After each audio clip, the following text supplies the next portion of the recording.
Hey all, welcome to the Pro Wrestling Analyst channel. Pro wrestling ലോകത്തെ പുതിയ വിശേഷങ്ങളുമായി വീഡിയോയിലേക്ക് സ്വാഗതം. WWE പ്രോഗ്രാമിംഗ് ഒക്കെ ഇപ്പം ക്ലാഷ് ഇറ്റലിയുടെ ഗോ ഹോം എപ്പിസോഡ്സ് ആയിരുന്നു, റോയും സ്മാക്ഡൗൺ ഒക്കെ അല്ലേ? അതൊക്കെ എങ്ങനെ ഉണ്ടായിരുന്നു? ഒരു മെയിൻ ഇവന്റിന്റെ അല്ലെ മെയിൻ പ്രോഗ്രാമിങ്ങിന്റെ മുന്നോടിയായിട്ടുള്ള രീതിയിൽ എങ്ങനെ ഉണ്ടായിരുന്നു കണ്ടിട്ട്? കുഴപ്പമില്ലായിരുന്നു. ശരിക്കും പറഞ്ഞാൽ വലിയ സംഗതി ഒന്നും നടക്കുന്നില്ല എന്നുള്ള രീതിയിലാണ് എനിക്ക് തോന്നിയത്. ജസ്റ്റ് ഒരു പേപ്പർ വ്യൂവിന് വേണ്ടിയുള്ള ഒരു ലോക്കി പരിപാടിയായിരുന്നു മൊത്തം. വലിയ ഹെവി സ്റ്റോറി ആയിട്ടുണ്ടായിരുന്നെന്ന് പറഞ്ഞാൽ ഇപ്പൊ ഇന്റർകോണ്ടിനൽ ചാമ്പ്യൻഷിപ്പിന്റെ ഒരു ഇത് നടക്കുന്നത് എന്റെയും ജഗോൻ ഇവന്റ്സിന്റെയും ഒക്കെ ആയിട്ടുള്ള ഒരു ഇതുണ്ടായിരുന്നു, ഒരു മാച്ച് ഉണ്ടായിരുന്നു. അത് അത്യാവശ്യം നൈസ് മാച്ച് ആയിരുന്നു. മറ്റേ മെക്സിക്കൻ ഡിസ്ട്രോയർ അടിച്ച് ഇതാക്കുന്നതും നൈസായിരുന്നു സംഗതി. പിന്നെ ഇന്റർകോണ്ടിനൽ ചാമ്പ്യൻഷിപ്പിന്റെ ഇത് സ്റ്റോറി തന്നെ നമ്പർ 1 കണ്ടൻഡർഷിപ്പിന്റെ ഇത് പോയിരുന്നു. നമ്മുടെ അതെ, റീമസ്റ്റീരിയൻ റൂൾസോ ആയിട്ടുള്ള മാച്ച് ഉണ്ടായിരുന്നു. അതിന് ഈതൻ പേജ് അവസാനം, അതായത് റീമസ്റ്റീരിയോ വിക്ടോറിയസ് ആയി, നമ്പർ 1 കണ്ടൻഡർ ആയി. ഈതൻ പേജ് തൊട്ട് പുറകെ വന്നു, പിന്നെ അറ്റാക്ക് ചെയ്തു. അപ്പം ഈതൻ പേജിനെ റീമസ്റ്റീരിയോ സേവ് ചെയ്യാൻ വേണ്ടി ഡ്രാഗൺ ലീ വന്നു. അപ്പൊ അങ്ങനെ ഒരു ഇതിനകത്തുണ്ടായിരുന്ന ആരൊക്കെ ആയിരുന്നു, സിക്സ് മെൻ ലാഡർ മാച്ചിനകത്ത് ആരൊക്കെ ഉണ്ടായിരുന്നു, അവര് തന്നെ ഇപ്പൊ ഒരു ചെറിയ സംഗതി അങ്ങോട്ട് നടക്കുന്നുണ്ട്, ഒരു മിനി ഫ്യൂഡ് പോലെ അല്ലേ? അതെ അതെ. ഇന്റർകോണ്ടിനൽ ചാമ്പ്യൻഷിപ്പിനെ ചുറ്റിപ്പറ്റിയ ഒരു ചെറിയൊരു ഫ്യൂഡ്, പലരും അങ്ങോട്ടും ഇങ്ങോട്ടും. ഇപ്പം ഓർണമെന്റ്സിന് ഒരു ചെറിയൊരു എഡ്ജ് എന്നുള്ള രീതിയിൽ ഒരു പെന്റെ മാച്ച് കഴിഞ്ഞ് പെന്റെ അവനെ കൈവക്കി നിന്നപ്പോൾ അവനിങ്ങനെ കൈ തട്ടി ഇറങ്ങി പോകുന്ന പോലെ ഒരു ചെറിയ എഡ്ജ്, ഇനി എപ്പോഴും ഒരു സന്തോഷവാനായ രീതിയിലല്ല എന്നുള്ള രീതിയിൽ ഒരു ഹിന്റ് കൊടുത്ത് അതുണ്ടായിരുന്നു. ഇപ്പം ജോനവൻസ് ഇനി മുന്നോട്ട് എങ്ങോട്ടാന്നുള്ളത് നമുക്ക് ഒരു സസ്പെൻസ് ആണ് ഇപ്പൊ. കാരണം ഇനിയിപ്പം ഇന്റർകോണ്ടിനൽ ചാമ്പ്യൻഷിപ്പിൽ ഉടനെ ഇൻവോൾവ് ആവുമെന്ന് അറിയത്തില്ല, കാരണം അവന്റെ സമയം കഴിഞ്ഞു. അതുപോലെ തന്നെ ഈതൻ പേജ് ഒരു മാച്ച് കഴിഞ്ഞതാണ്, പക്ഷേ ഈതൻ പേജ് ഇപ്പോൾ ഇൻവോൾവ് ആണ്. ഇപ്പം ഈ ഒരു ഇന്റർകോണ്ടിനൽ ചാമ്പ്യൻഷിപ്പിന്റെ ചുറ്റിപ്പറ്റിയാണ് ഇപ്പോൾ അവരുടെ വർക്ക് പോകുന്നത്. റീമിസ്റ്റീരിയോ അതിനകത്തുണ്ട്. അപ്പം ഇപ്പോൾ റീമിസ്റ്റീരിയോ ആയിട്ട് എന്തെങ്കിലും ഫ്യൂഡ് വരുമോ അതൊക്കെ നമുക്ക് കാണാം.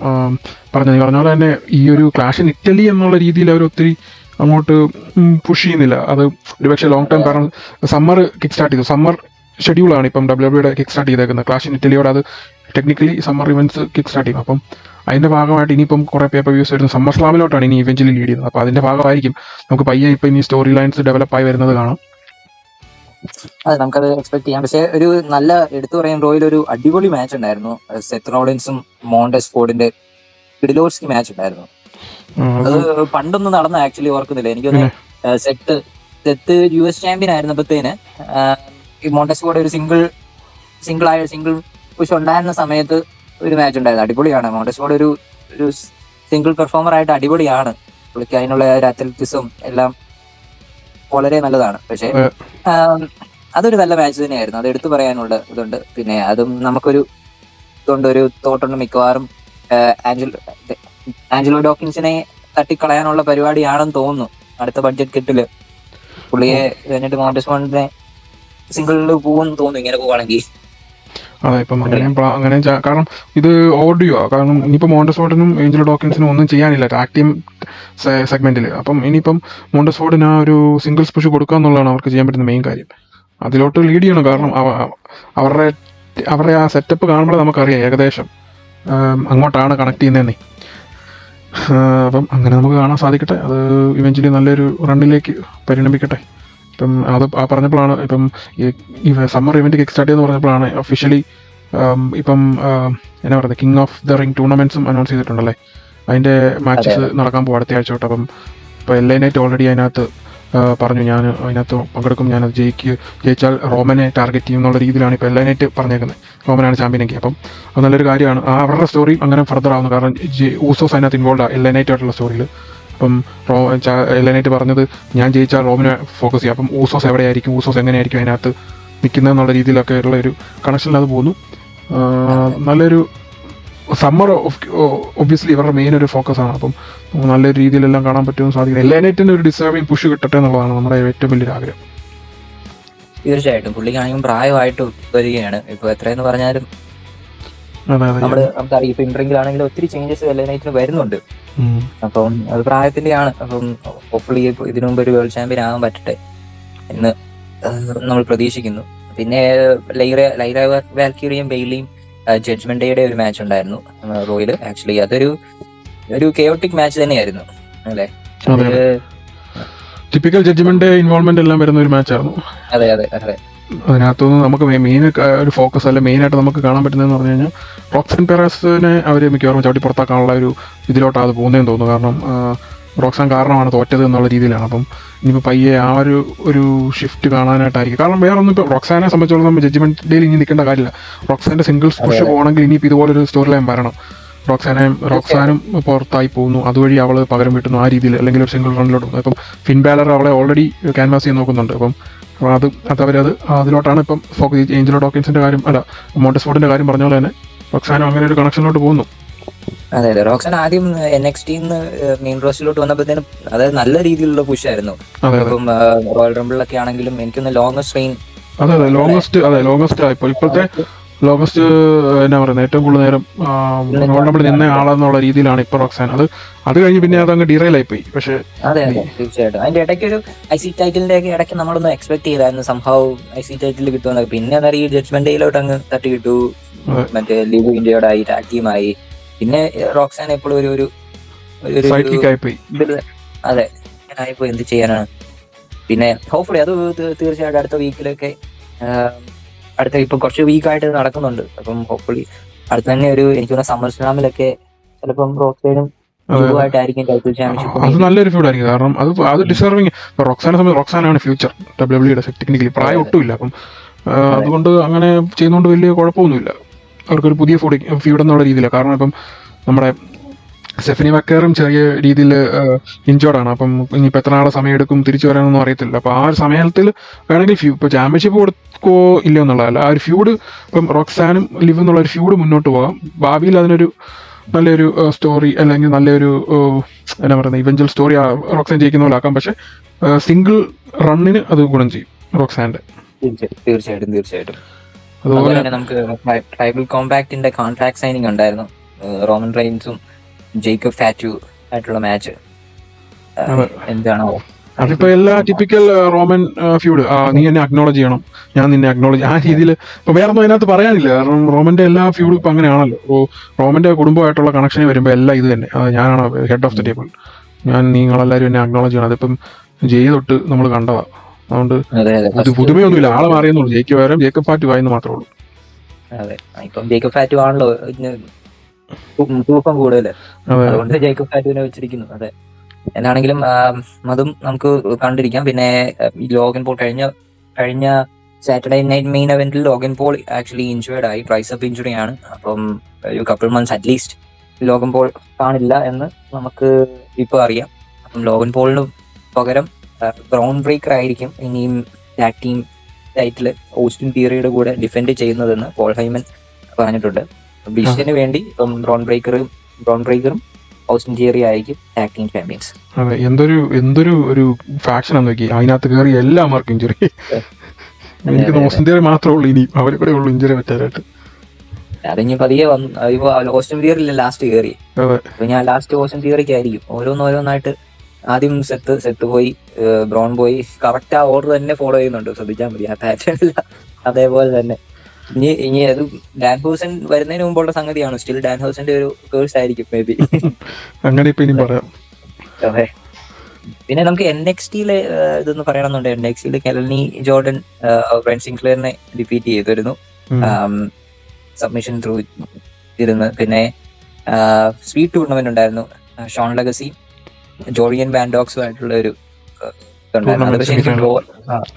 അതെ, അത് ഡ്രോ ആയിരുന്നു തോന്നുന്നു. മറ്റേ സ്പീഡിന്റെ ഇതായതുകൊണ്ട് ടൈം ലിമിറ്റ് വെച്ചായതുകൊണ്ട് ഡ്രോയിലായിരുന്നു.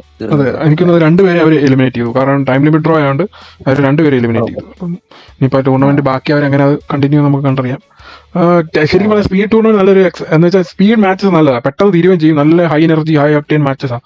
അത് പണ്ടത്തെ ക്രൂസ് റൈറ്റ് എങ്ങനെയായിരുന്നു അതുപോലുള്ള ഒരു കണക്ഷൻ തന്നെ. അത് നല്ല ഈ പേരേ ഉള്ളൂ. എനിക്ക് സ്പീഡ് ചാമ്പ്യൻഷിപ്പ് എന്നൊക്കെ പറയുമ്പോൾ ഒരു മടുപ്പ്, അല്ലാതെ അവരുടെ മാച്ചസ് അല്ല. അതെ. പിന്നെ അടുത്ത ഒരു ടൂർണമെന്റിലെ ഫൈനൽ മാച്ച് ഇതുണ്ടായിരുന്നു. റോമിയോ മൊറീനോയും നെയ്തൻ ഫ്രേസറും ആയിട്ടുള്ള ഒരു ഇതുണ്ടായിരുന്നു. പക്ഷെ അതില് റോമിയോ മൊറീനോ ആണ് നെയ്തനെ ഡിഫീറ്റ് ചെയ്തത് അല്ലെ, നമ്പർ 1 കറ്റൻഡർ ആയത്. ഈ നെയ്തൻ ഫ്രേസറിനെ പിന്നെ NXT-ലോട്ട് വിടുവാണോ? അങ്ങോട്ടും ഇങ്ങോട്ടും ആക്റ്റീവ് ആണെങ്കിലും അങ്ങോട്ട് പോകും. ഇവര് ഇടയ്ക്കിടയ്ക്ക് അങ്ങോട്ടും ഇങ്ങോട്ടും മാറി നിൽക്കുകയാണ് ഇപ്പം. ശരിക്കും പറഞ്ഞാൽ അവര് എന്താണെന്ന് അറിയില്ല. അവർക്കൊന്നും ഒരു ആ സെറ്റ് ഒരു പ്ലാൻ ഇല്ല. അതാ ഈ നേതൻ ഫ്രേസർ ആദ്യം വന്ന സമയത്ത് നേതൻ ഫ്രേസർ ഡബ്ല്യു സൈൻ ചെയ്ത. ഈ നേതൻ ഫ്രേസർ ശരിക്കും സെത്ത് റോളിൻസിന്റെ സ്റ്റുഡന്റാ. അത് കഴിഞ്ഞ് ഡബ്ല്യു സൈൻ ചെയ്താ. സൈൻ ചെയ്ത സമയത്ത് ഭയങ്കര ഇതായിരുന്നു. കാരണം നെക്സ്റ്റ് സെത്ത് റോളിൻസ് എന്നുള്ള രീതിയിൽ എല്ലാവരും പറഞ്ഞോണ്ടിരുന്നു. കാരണം അവൻ അതിന്റെ അതേ നല്ല രീതിയിലുള്ള വർക്ക് എത്തിക്കും സ്റ്റൈലും ഒക്കെ ഉണ്ടായിരുന്നു. പക്ഷെ അവൻ അത് കഴിഞ്ഞ് അങ്ങോട്ട് ഒരു സ്റ്റോറിയും കിട്ടാതെ ഇങ്ങനെ അങ്ങ് പോയിക്കൊണ്ടിരിക്കുക. അത് കഴിഞ്ഞിട്ട് പിന്നെ ടാഗ് ടീമിൽ എങ്ങനെയാ ഫ്രാക്സിയം എന്നുള്ള ഒരു സംഗതിയാക്കി അല്ലെ. പക്ഷെ അതും അങ്ങോട്ട് സെറ്റ് ആവുന്നില്ല. പോകാതിരിക്കട്ടെ. ഹോപ്പ്ഫുള്ളി ചിലർ പറയുന്നുണ്ട് ഇനി അടുത്തത് ഇവന്മാരായിരിക്കും, അടുത്ത സെറ്റ് ഓഫ് റിലീസ് ജോണി ഗാർഗാനോ ഫ്രാക്സി അങ്ങനെയുള്ള കുറെ പേരായിരിക്കും എന്നൊക്കെ പറയുന്നു. പക്ഷെ പോകാതിരിക്കട്ടെ. അവന് നല്ലൊരു ഭാവിയുള്ള ഒരു പെർഫോമറാണ് രണ്ടുപേരും. അതെ അതെ അതെ തീർച്ചയായിട്ടും രണ്ടുപേരും നല്ല രീതിയിൽ തന്നെ പെർഫോം ചെയ്യുന്നതാണ്. പിന്നെ അത് പറയുമ്പോഴത്തേന് നമുക്ക് ആക്സിയത്തിന്റെ ഇത് പറയാം. അതിനുമ്പ് നമുക്ക് NXTയുടെ ഒരു മാച്ചും കൂടെ പറയാനുണ്ട്. ജെയ്ഡ പാർക്കർ ലീല ഡിക്സിനെ ഡിഫീറ്റ് ചെയ്തിരുന്നു. മറ്റേ അത് പിന്നെ നമുക്ക് ഷിലോ ഹില്ലും ചാർലി ഡംസി ആയിട്ടുള്ള ഒരു മാച്ച് ഉണ്ടായിരുന്നു അല്ലെ, ബ്ലഡ് മാച്ച്. അവരുടെ ആ ഒരു ഫ്യൂഡിന്റെ ഇതില് ഒരു മാച്ച് ഉണ്ടായിരുന്നു സംഗതി. സെറ്റപ്പ് ആയിരുന്നു. NXT ആണെങ്കിലും ഇപ്പം പുതിയ ഫ്യൂഡുകൾ ഇപ്പൊ ഇങ്ങനെ ആയി വരുന്നുള്ളൂ. കാരണം കുറെ പേര് NXT പോയല്ലോ. ഇനിയിപ്പം ഒരു കണ്ടന്റേഴ്സ് എന്നുള്ള രീതിയിലൊക്കെ വരണം. ഇപ്പം ആകെ ഇപ്പം വരുന്നത് NXT വുമൻസ് പിക്ചറിലേ ഉള്ളൂ. ഇപ്പം റോളവേസിന് NXT മാച്ച് ഉണ്ടായിരുന്നല്ലേ, എക്സി ഡെയിമിനെ തോപ്പിച്ചു. അപ്പം അതിപ്പം ഭാവി എന്നമാതിരി ഇപ്പം ജെയ്ഡ പാർക്കർ ഒരാൾ നിൽപ്പുണ്ട്. ഇതുവരെ എന്നാ പറയുന്നത് ചാമ്പ്യൻഷിപ്പ് മാച്ചിലെല്ലാം തോറ്റുപോയിട്ടുള്ള ആളാണ്. അപ്പം ഒരുപക്ഷെ ജെയ്ഡ പാർക്കറിന് ഒരു റൺ കൊടുക്കാനായിരിക്കാം, അറിയത്തില്ല. കാരണം ലോല വയസ്സൊന്നും ഇപ്പം ഇനി കഴിഞ്ഞു. കാരണം പുള്ളിക്കാർക്ക് ഇനി ഒന്നും ചെയ്യാനില്ല NXTയില്. ഇപ്പം ഇങ്ങനെ അങ്ങ് പോകാന്നുള്ളൂ. അത് ഇനി ഫ്രഷ് ഫേസിനെ ഇൻട്രൊഡ്യൂസ് ചെയ്യുമോ വുമൻസ് ഡിവിഷനിൽ അറിയത്തില്ല. ഉണ്ട്, ഇൻട്രൊഡ്യൂസ് ചെയ്യണ ആൾക്കാരുണ്ട്. പിന്നെ അതുപോലെ തന്നെ എനിക്ക് തോന്നുന്നത് ഫ്യൂഡ് വേറെ ജെയ്ഡ പാർക്കറിനും മറ്റേ ലിസി റൈനും തമ്മിലൊരു ചെറിയ ഫ്യൂഡ് വരുന്നുണ്ടെന്ന് തോന്നുന്നു. അങ്ങനെയൊക്കെ NXT ഒന്ന് ഡെവലപ്പായി വരുന്നു. അതെ, ജെയ്ഡ പാർക്കർ ഇപ്പൊ കുറച്ച് നമ്മൾ ഒത്തിരി നാളായിട്ട് ഇടയ്ക്ക് നെക്സ്റ്റ് ചാമ്പ്യൻ നമ്മൾ ഒത്തിരി എക്സ്പെക്ട് ചെയ്തായിരുന്നു പല മാച്ചൊക്കെ കാണുമ്പോഴത്തേനും അല്ലെ. അറ്റ്ലീസ്റ്റ് ഇത് നോർത്ത് അമേരിക്കൻ ടൈറ്റിലിന്റെ എങ്കിലും ആണ് നമ്മൾ ഓർക്കുക. ഓക്കെ, അടുത്തത് ജെയ്ഡ പാർക്കർ ആയിരിക്കും എന്ന് തോന്നുമായിരുന്നു. പക്ഷെ സ്റ്റിൽ അധികം സംഗതി ഒന്നും നടക്കുന്നില്ല ആ ഒരു ജെയ്ഡ പാർക്കറിന്റെ കേസിൽ. പിന്നെ ഇത് ലോല വൈസും ഇസി ടൈമും ഒത്തിരി കുറച്ചായിട്ട് അവർ ഇടയ്ക്ക് ഇപ്പോ എനിക്കൊന്ന് എല്ലാ 3 മാസം കൂടുമ്പോൾ ഇവർക്ക് ഒരു മാച്ച് ഉണ്ടെന്ന് തോന്നുന്നു ഇപ്പൊ. അങ്ങനെയുള്ള ഒരു രീതിയിലായത്. അത് അങ്ങനെ അധികം സ്റ്റോറി ഒന്ന് സെറ്റ് ആവണല്ലോ. പുതിയൊരു ശരിക്കും നടക്കുന്നത്. ജെയ്ഡ പാർക്കർ ലിസി റൈൻ ഇപ്പോഴത്തെ എറയിലുള്ളതാണ്. ജെയ്ഡ പാർക്കർ ലിസി റൈൻ സാറിയാണ് കേട്ടോ. ലിസി റൈനുമായിട്ടുള്ള ഫ്യൂഡ് സാറിയൊക്കെ. അപ്പം അങ്ങനെ ഒരു കുറെ പുതിയ ആൾക്കാർ അല്ലെങ്കിൽ അങ്ങനെയുള്ള ഒരു ക്രെഡിബിൾ ആൾക്കാരുണ്ട്. ഇനി അതൊന്ന് സ്റ്റോറി ഡെവലപ്പായി വരണം. പിന്നെ അതിന്റെ കൂടെ തന്നെ വെറ്ററൻ എന്ന് പറയാൻ പറ്റത്തില്ല, ഇതിൽ എല്ലാം അത്യാവശ്യം എക്സ്പീരിയൻസ് ഉള്ളവരാണ്. കെലനി ജോർഡൻ ആണെങ്കിൽ ഇതുവരെ മെയിൻ റോസ്റ്ററിലോട്ട് പോകാനുള്ള ഒരു ഇതിലോട്ട് അങ്ങോട്ട് ആയിട്ടില്ല. കാരണം പുള്ളിക്കാരിക്ക് നല്ല ഇൻട്രിങ് വർക്കാണ്. പക്ഷെ ഇച്ചിരി ഒന്ന് സെറ്റ് ആകാനുണ്ട് ഈ ക്യാരക്ടർ വൈസിലെ. അതായിരിക്കും പുള്ളിക്കാരി ഇതുവരെ മെയിൻ റോസ്റ്ററിലോട്ട് പുഷ് ചെയ്യാത്തത്. അതെ, ഈവൻ ഒരു TNA നോക്കൌട്ട് ചാമ്പ്യൻ ആണ്. ഇന്റർനാഷണൽ ലെവലിൽ വേണമെങ്കിൽ അങ്ങനെ പറയുകയാണെങ്കിൽ NXTയിൽ ഏറ്റവും കൂടുതൽ എക്സ്പീരിയൻസും ചാമ്പ്യൻഷിപ്പിന്റെ ഇത് ക്രെഡിബിലിറ്റി ഉള്ള ഒരാളാണ് കെലനി. അതെ അതെ അതെ. പിന്നെ നമുക്ക് സ്മാക്ക് ഡൗണിലും പിന്നെയും ഇതുപോലെ തന്നെ ആക്സിയത്തിന്റെ കാര്യം നമ്മൾ നേരത്തെ പറഞ്ഞു. ആക്സിയത്തിന്റെയും മിസ്സിന്റെയും ഒരു മാച്ച് ഉണ്ടായിരുന്നു. പക്ഷെ ആക്സിയത്തിന്റെ നല്ല സപ്പോർട്ടായിരുന്നു. ബാഴ്സലോണയുടെ ഹോം ടൗണിലായിരുന്നു ഇന്നലെ ഷോയോ. അപ്പം സംഗതി ആക്സിയത്തിന് നല്ല സപ്പോർട്ടായിരുന്നു ക്രൗഡ്. ഈവനെ മാച്ച് കണ്ടിരിക്കാനാണെങ്കിൽ നമുക്ക് രസമുണ്ടായിരുന്നു. മിസ് ആക്സിയൻ ആയിട്ടുള്ള ഒരു ഇത് അതിനകത്തൊരിതുണ്ട്. മിസ് ആക്ച്വലി പറയുന്ന നമ്മുടെ കിഡ് വിൽസൺ ഇല്ലായിരുന്നല്ലോ. കിഡ് വിൽസനെ കൂടുതൽ മോയ്സ്ചറൈസർ കൊണ്ടുവന്നതുകൊണ്ട് ബോർഡറിൽ നിന്ന് കടത്തിയിരുന്നു സംഗതി. അതും കൊള്ളാം. സംഗതി അതിന്റെ കൂടെ നടക്കുന്നുണ്ട്. പക്ഷെ ആക്സിയത്തിന്റെ ഒരു നല്ല പെർഫോമൻസ് നമുക്ക് കാണാൻ പറ്റിയില്ലേ. അതെ, ആക്സിയൻ നല്ലൊരു പെർഫോമറാണ്. കഴിഞ്ഞ വർഷം ഇതുപോലെ തന്നെ എനിക്കൊന്ന് ഗന്ധർവായിട്ടായിരുന്നു തോന്നുന്നു ഒരു മാച്ച് ഉണ്ടായിരുന്നല്ലോ സ്പെയിനില്. അതെ അതെ, അത് നൈസായിരുന്നു. അതെ അതെ അതെ. പിന്നെ ടാഗ് ടീം ചാമ്പ്യൻഷിപ്പ് ഉണ്ടായിരുന്നു. ടാമറ്റോങ്കയും ഡേമിയൻ പ്രീസ്റ്റും റോയ്സ് കീസും ആയിട്ടുള്ള ഒരു മാച്ച് ഉണ്ടായിരുന്നു. ആ ട്രൂത്ത് സെറ്റ് ചെയ്തതാണ് റോയ്സ് കീസിനെ ഡേമിയൻ പ്രീസിന്റെ ഇതിലായിട്ട്. പക്ഷേ ടാഗ് ടീം മാച്ച് വെറും ടാഗ് ടീം മാച്ച്. ഞാൻ ചാമ്പ്യൻഷിപ്പ് ചാമ്പ്യൻഷിപ്പ് ഇല്ല, ടാഗ് ടീം മാച്ച് ഉണ്ടായിരുന്നു. Tag team match. അപ്പം അതില് നമ്മള് അറിയാം എങ്ങനെയായിരിക്കും ബ്ലഡ് ലൈനിന്റെ പരിപാടി എന്നുള്ളത്.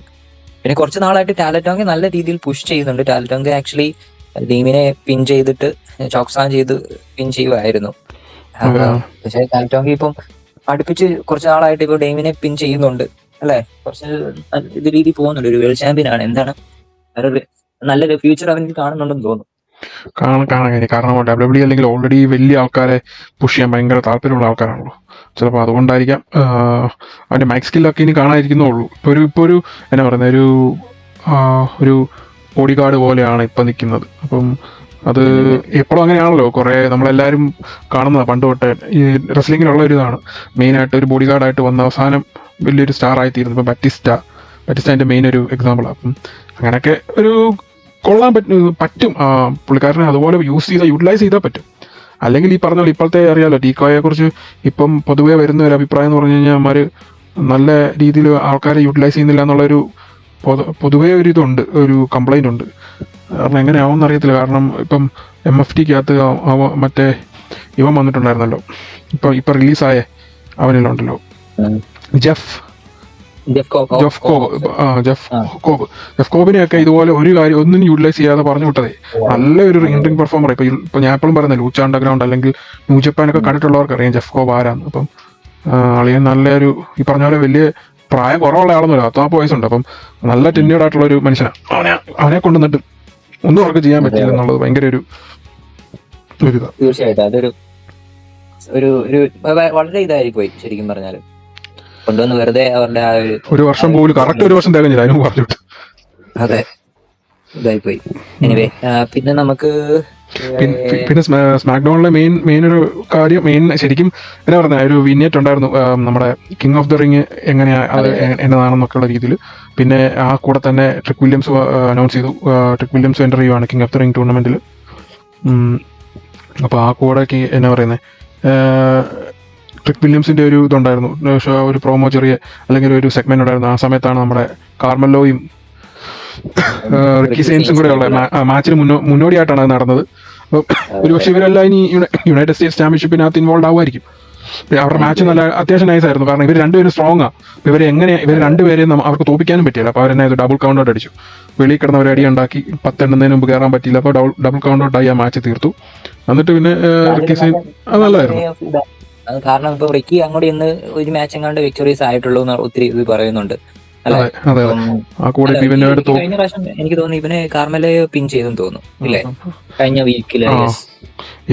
അപ്പം അങ്ങനെ ഉള്ളതുകൊണ്ട് ഇപ്പൊ രണ്ടുപേരെ തോപ്പിച്ച് കഴിഞ്ഞാൽ ശരിയാവുമല്ലോ. അതുകൊണ്ടാണ് അത് നല്ലൊരു ഇതായിരുന്നു ആ ഒരു ഔട്ട്കമേ. അതെ തീർച്ചയായിട്ടും നല്ല രീതിയിൽ അത് ചെയ്തിരുന്നു. പിന്നെ അതുപോലെ തന്നെ JC ജെയിനും ഒഫീഷ്യലി ഡിക്ലെയർ ചെയ്തിട്ടുണ്ട് ടൂർണമെന്റിൽ. അതെ. പിന്നെ അതുപോലെ നമുക്ക് പിന്നെ ഉണ്ടായിരുന്ന ഫേസ് ടു ഫേസ് കോഡി റോഡ്സിന്റെയും കന്തറിന്റെയും ഒരു മാച്ചിന്റെ ആ ഒരു എന്തുവാ ഒരു പ്രോമോ കട്ട് ചെയ്യുന്നത് അതും നല്ലതായിരുന്നു. പക്ഷെ അവരുടെ സെഗ്മെന്റ് നൈസ് ആയിരുന്നു. കാരണം സ്റ്റോറി ഇതായിരുന്നു. ഗന്ധർ പറഞ്ഞു നിനക്ക് എല്ലാം എളുപ്പമായിരുന്നു WWE വരാനായിട്ട്, നിനക്കൊരു ഫോൺ കോൾ മതിയായിരുന്നു. എന്തിനും നീ പഠിത്തം കഴിഞ്ഞ റെസ്ലർ ആണോ എന്ന് പറഞ്ഞപ്പോൾ ഒരു ഫോൺ കോളിൽ നീ റെസ്ലറിന്റെ ഇങ്ങനെ സ്റ്റാർട്ട് ചെയ്തു. പിന്നെ ഒരു ഫോൺ കോൾ WWEയിലോട്ട് വന്നു. പിന്നെ നീ പോയിട്ട് തിരിച്ചു വരണമെന്ന് പറഞ്ഞപ്പോഴും നിനക്കൊരു കോൾ മതിയായിരുന്നു തിരിച്ചു വരാനായിട്ട്. അതുപോലല്ല ഞാൻ പലയിടത്തും എന്നുള്ള രീതിയിൽ അവൻ ബെസ്റ്റ് റെസ്ലർ ആയിരിക്കണം എന്നുള്ള രീതിയിൽ അവനോട് പറഞ്ഞു നീ UFC പോയാൽ നിനക്ക് ഭാവി അവിടെയാന്നുള്ള രീതിയിൽ വന്ന് കഷ്ടപ്പെട്ടാണ് വന്നത്. അപ്പം കോടി അക്നോളജ് ചെയ്തു, ഓക്കെ ഐ ക്യാൻ സീ നിന്റെ കഷ്ടപ്പാട് ഞാൻ എന്നുള്ള രീതിയിൽ നീ വൺ ഓഫ് ദി ബെസ്റ്റ് ആണ്, ഹാർഡ് വർക്കിംഗ് ആണെന്നുള്ള രീതിയിൽ പറഞ്ഞ് എന്നുള്ള രീതിയിൽ നമുക്ക് ആ ഒരു രീതിയിൽ ആ മാച്ച് രണ്ടുപേരും സെല്ല് ചെയ്തു ആൾക്കാരുടെ മുന്നിൽ. ഇപ്പൊ രണ്ടുപേർക്കും നമുക്കാണല്ലോ ഓക്കെ ഇതിൽ ആര് ജയിക്കുന്ന പ്രെഡിക്റ്റ് ചെയ്യാൻ പറ്റാത്ത രീതിയിലാണ് ഇപ്പൊ നിൽക്കുന്നത്. അതൊരു നൈസ് എലമെന്റാണ്. കാരണം ഞാൻ ആലോചിച്ചിട്ട് ആ പ്രോമോ വെച്ച് കോടി സെല്ല് ചെയ്തു പക്ഷെ എന്റെ മനസ്സിൽ ഇതാണ്, ഓക്കെ ഇതൊരു ഓവർസീസ് യൂറോപ്യൻ ഇവന്റ് ആണ്. ഒരു പക്ഷേ ഗന്ധർ യൂറോപ്യൻ ആയതുകൊണ്ട് യൂറോപ്പിൽ അവനൊരു ടൈറ്റിൽ അവൻ ടൈറ്റിൽ എടുക്കുന്ന അവനൊരു റെസ്ൽമേനിയ കൈൻഡ് ഓഫ് ഫീലാണ് അവൻ യൂറോപ്പിൽ ചാമ്പ്യൻഷിപ്പ് എടുക്കുന്നത്. അപ്പൊ അങ്ങനെ ആക്കാനും നല്ലൊരു ഓപ്ഷൻ ആണ് ഇപ്പം. അതെ തീർച്ചയായിട്ടും. പിന്നെ നമുക്ക് ഇനിയൊരു മാച്ച് ഉണ്ടായിരുന്നു. അത് എന്തുകൊണ്ടാണ് അത് ഒരു ഇപ്പൊ ഫ്യൂഡാണോന്ന് സാമി വേഴ്സസ് മാറ്റ് കാർഡോണോ ഒരു മാച്ച് ഉണ്ടായിരുന്നു. മാറ്റ് കാർഡോണോ ഈ പറഞ്ഞ പോലെ അവിടെ ഇവിടെ നാട്ടിപ്പോ നിൽക്കുക. അങ്ങനെ ഒരു പ്രത്യേക ഫ്യൂഡിലൊന്നും ഇതുവരെ പങ്കെടുക്കാൻ പറ്റിയിട്ടില്ല. മാറ്റ് കാർഡോണോ ഇങ്ങനെ നിൽക്കുന്നു. പിന്നെ ഇനിയിപ്പം സാമി ജോബർ പൊസിഷനിലോട്ട് അതെ സാമി ഇപ്പൊ ഇനിയിപ്പം നാളെ ഇപ്പം ക്ലാഷ് ഇൻ ഇറ്റലി മാച്ചിനിടയിൽ ഇടപെടുമെന്നൊന്നും അറിയത്തില്ല. കാരണം ഒരു ബാക്ക് സൈഡ് സെഗ്മെന്റ് ഉണ്ടായിരുന്നു കോടിയും സാമിയും കൂടെ. അപ്പൊ കോടി പറഞ്ഞു ഞാൻ ഗന്ധറിനെ ഡിഗ്രിയിട്ട് ഞാൻ നിന്നെ കണ്ടോളാം എന്നുള്ള രീതിയിൽ പറയുന്നുണ്ടായിരുന്നു. അപ്പൊ ഒരുപക്ഷെ ഇനിയിപ്പം സാമി അതിനകത്ത് ഇടപെട്ട് കോടിയും സാമിയും ഒരു നോൺ ടൈറ്റിൽ ഫ്യൂഡ് വരുമോ എന്നൊന്നും നമുക്കറിയത്തില്ല. അറിയില്ല, അതെ കണ്ടറിയാം. പിന്നെ നമുക്ക് മെയിൻ ഒരു കാര്യം നമ്മൾ വിട്ടുപോയി ആക്ച്വലി. റോ സ്റ്റാർട്ട് ചെയ്തതെന്ന് പറഞ്ഞാൽ ബ്രോക്ക് ലെസ്നറിന്റെ ഓഫ് ഫെമിയുടെ ഇതായിരുന്നു. പോൾ ഹേമൻ കിക്ക് ഓഫ് ചെയ്തായിരുന്നു സംഗതി. അപ്പം ബ്രോക്ക് ലെസ്നറും ഓബേ ആയിട്ടുള്ള ഒരു മാച്ച് ലാസ്റ്റ് ടൈം ആയിരിക്കും. അതെ, last time I was fighting to beat him. This time I'm fighting to kill him എന്ന് പറഞ്ഞു ഓബ ഫെമി ആക്ച്വലി ഒത്തിരി വാചകം അടിക്കാനൊന്നുമില്ല, അത് പറഞ്ഞങ്ങ് നിർത്തി കുറച്ച് നേരം കൊണ്ടേ കുറച്ച് അത് നല്ല ഫ്യൂ വേർഡ്സ് എന്നുള്ള മാൻ ഓഫ് ഫ്യൂ വേർഡ്സ് എന്നുള്ള രീതിയിൽ സെറ്റ് ചെയ്യുന്നുള്ള. ഒത്തിരി അങ്ങോട്ട് അവനെ ഇത് ചെയ്യണ്ട, അങ്ങനെ നിർത്തുന്ന എപ്പോഴും നല്ലത്. അതെ, പക്ഷേ ഇതിപ്പോ ശരിക്കും പറഞ്ഞാൽ ഈ 2 ചാമ്പ്യൻഷിപ്പും കൂടെ നടക്കുമ്പോഴത്തേന് ഈ ബ്രോക്ക് ലെസ്നറിന്റെ സംഗതി അതല്ലെങ്കിൽ ഒന്നെങ്കിൽ ഒരു മെയിൻ ഇവന്റ് ആയിട്ടോ അല്ലെങ്കിൽ അറ്റ്ലീസ്റ്റ് ഒരു കിക്ക് ഓഫ് ചെയ്യുന്ന ഒരു ഇതിപ്പം 2 ചാമ്പ്യൻഷിപ്പ് ഡിഫെൻഡ് ചെയ്യുന്ന ഒരു ഷോയിൽ കൊണ്ട് ഇത് ചെയ്യേണ്ടായിരുന്നു എനിക്ക് ഇപ്പോൾ ഒരു തോന്നല്. വേറെ എങ്ങനെയും ഒക്കെ ആയിട്ടെ. അതെ, അതെനിക്ക് തോന്നുന്നു ഇതുകൊണ്ടാ ഈ യൂറോപ്പിലാണല്ലോ നടക്കുന്നത്. യൂറോപ്യൻ ക്ലൗഡിനൊരു ഇത് കൊടുക്കണമല്ലോ, ഒന്ന് പുഷ് ചെയ്യണേലും അല്ലെങ്കിൽ ഒന്ന് സെറ്റ് ചെയ്യണേലും. അതുകൊണ്ടാണ് അമ്മാരത് അങ്ങനെ റെഡിയാക്കിയത്. അമ്മാരുടെ മെയിൻ പ്ലാൻ അത് തന്നെയായിരുന്നു തോന്നുന്നു. ക്ലാഷ് ഇതുപോലെ യൂറോപ്യൻ ടൂർ സ്റ്റാർട്ട് ചെയ്ത് അതാകുമ്പോൾ ആൾക്കാർക്കൊരു ഇത് കിട്ടുമല്ലോ. എപ്പോഴും യൂറോപ്പിൽ അവർ വരുന്നില്ല എന്നുള്ളൊരു ഇതുണ്ട്. അപ്പോൾ പിന്നെ അങ്ങനെ നടത്തി അങ്ങ് റെഡിയാക്കാന്ന് വെച്ചാണ്. അപ്പം ഇനിയിപ്പോൾ ക്ലാഷ് ഇൻ ഇറ്റലി വരുന്നു. അതിൻ്റെ പ്രഡിക്ഷനും ആയിട്ട് നമുക്ക് കാണാം, ഒരു വീഡിയോ ചെയ്യുന്നുണ്ട്. അത് stay tune for that and thanks for watching. അപ്പോൾ അടുത്ത ആഴ്ചത്തെ റെസ്ലിംഗ് ഇവന്റ്സും അനാലിസിസുമായി വീണ്ടും കാണാം. Thanks for watching the Pro Wrestling Analyst.